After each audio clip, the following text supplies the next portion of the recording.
Now that your husband's gone, grieve, pack your stuff, and don't ever come back, my daughter-in-law said at dinner. My son didn't say a word, just smiled and nodded. This house was never really yours anyway. Now that your husband's dead, grieve, pack your bags, and never come back. Can you believe those words came from my own daughter-in-law at a tea dinner, with my son just smiling and nodding? It felt like a punch to the gut, a betrayal so deep it stole my breath. They told me the house was never really mine anyway.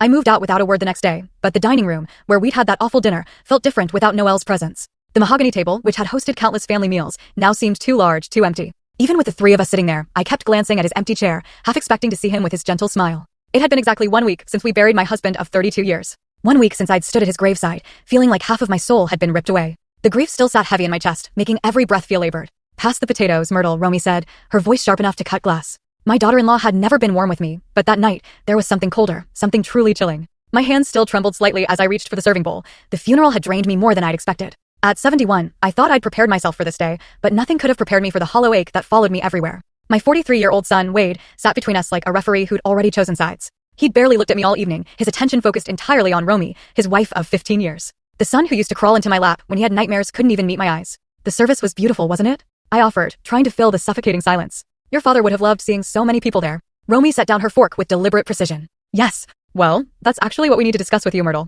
Something in her tone made my stomach clench. I looked between her and Wade, searching for any sign of the warmth that should exist between family members who just shared a loss. Instead, I found cold calculation in Romy's eyes and uncomfortable avoidance in my son's. "What do you mean?" I asked, though a part of me already dreaded the answer. Romy straightened in her chair, assuming the posture she used when delivering ultimatums. I'd seen it before, usually when she was explaining why Wade couldn't visit me as often, or why family traditions needed to change to accommodate her preferences. "Wade and I have been talking," she began, her voice taking on that false sweetness she used when she wanted something. "Now that Noel is gone, this house is going to be too much for you to handle alone." I blinked, confused. "Too much?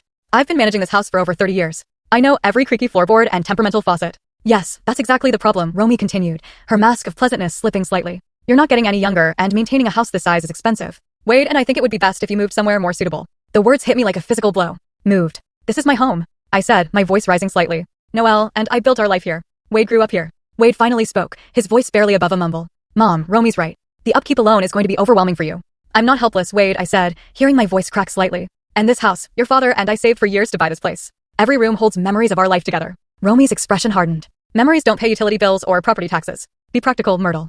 I stared at her. This woman who'd systematically pushed me out of my son's life for 15 years. The woman who'd convinced Wade that Sunday dinners with his mother were too much pressure and that holiday visits needed to be balanced between families, which somehow always meant more time with her relatives.